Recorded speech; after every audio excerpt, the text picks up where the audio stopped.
Bon Olivier, on va déjà revenir sur ce match à Nîmes. À Nîmes, avec un ouais. petit peu de recul. Comment t'expliques ce faux pas nîmois? Ouais, il y a plusieurs aspects, je pense. Je pense qu'on a manqué de fraîcheur. Je l'avais dit en conférence de presse après le match. On a manqué de force, un peu d'énergie. Malgré tout, on a plutôt bien débuté les 20 premières minutes. Et on a bien terminé le match. Mais on a fait beaucoup d'erreurs sur le plan tactique, sur le plan de la concentration. Ça a permis à cette équipe de Nîmes de profiter de ces situations-là. Ils nous ont laissé dans un espèce de faux rythme et qui ne nous correspondait pas du tout. Et c'était une vraie volonté de leur part de le faire et ça a marché. Comme tu disais, piqûre de rappel nécessaire, voilà, ça Ouais. fait un petit peu sur le... Ouais, piqûre de rappel, à l'image un petit peu de la première mi-temps face à Valenciennes déjà. Je trouve qu'on n'a pas très bien défendu, que ce soit la première mi-temps face à Valenciennes, mais aussi une partie du match face à Nîmes. Donc oui, ça fait office de piqûre de rappel.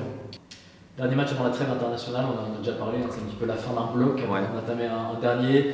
L'idée c'est vraiment de se rapprocher, alors je parle de maintien parce que c'est le terme que vous employez, même s'il n'y a plus trop de doutes, mais c'est vraiment de sécuriser cet objectif-là avant de viser peut-être autre chose. Nous on est un prétendant au maintien. Le Football Club de Metz est un prétendant à la montée. Donc on n'est pas du tout dans la même catégorie. On a des objectifs depuis le début de la saison. L'objectif c'est d'atteindre le plus rapidement notre maintien. Passer aussi cette barre des 40 points. Ce serait quand même assez exceptionnel de pouvoir le faire samedi. Mais on s'attend à un match incroyablement difficile face à une Ligue 1. Face à une Ligue 1, il ne faut pas penser à autre chose qu'une Ligue 1. Je veux dire, quand on voit les performances de cette équipe-là, 14 matchs sans défaite, un but encaissé sur les 6 derniers matchs. Je crois que leur dernière défaite, c'était face au Havre. Au Havre, je m'étais déplacé pour voir le match. Ils avaient perdu 2-0 et depuis, ils n'ont plus perdu un match.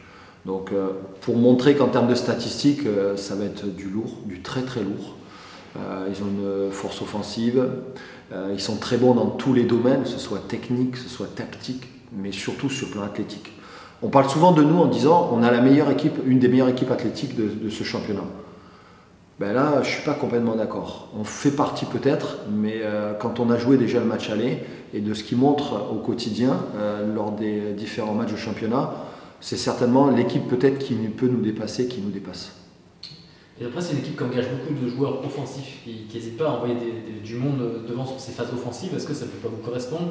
Vous êtes assez bon quand même sur les transitions, voilà, il y a sans doute de la place derrière. Ouais, mais ils sont devenus beaucoup plus disciplinés qu'en début de saison. Ils ont 4 joueurs qui sont des joueurs très rigoureux, qui ne sortent pas vraiment de leur, on va dire, de leur consigne. Ils restent vraiment en place. Donc après que les autres joueurs puissent se projeter, c'est un petit peu logique, mais ils ont toujours cette structure et cette organisation d'équipe, quoi qu'il se passe. Après, on sait que devant, c'est une grande force offensive, avec des joueurs qui dézonent énormément, très techniques, très rapides, des joueurs de couloir aussi qui rentrent à l'intérieur. Voilà, on sait que la tâche va être vraiment très difficile et qu'il va falloir réaliser un véritable exploit pour se mettre au niveau de cette équipe. Et c'est pas en faisant ce qu'on fait ces derniers temps qu'on sera, je veux dire, épargné par un bon résultat, parce que derrière, ça va être compliqué.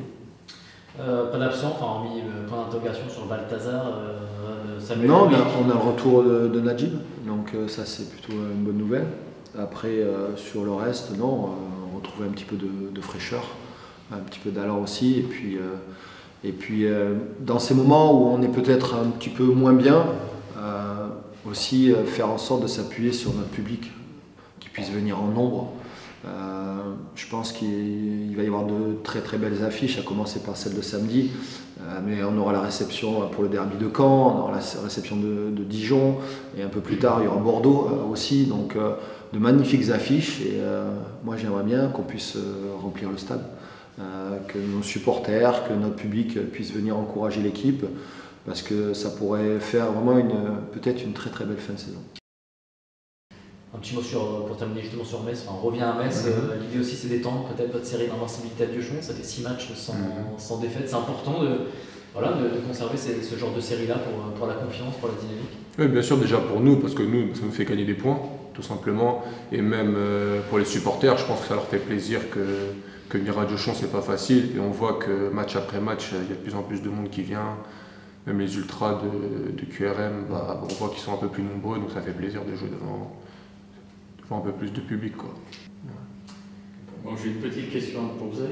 En tant que défenseur, vu le résultat de Valenciennes, le petit but casquette, est-ce que vous en avez parlé autour de vous, pas essayer de bien se concentrer, etc., pour avoir un début un petit peu plus musclé? Ouais, c'est ça. Ouais, on a parlé, on a fait la vidéo. Et justement, déjà ça, je trouvais que c'était une petite piqûre de rappel. Mais on est bien revenu au score, donc on a fait 1-1, même si je pense qu'on aurait pu mieux faire. Et le match contre Nîmes, justement, je pense que c'était vraiment, il nous fallait cette défaite entre guillemets pour maintenant se relever et voilà quoi, garder la tête droite, quoi.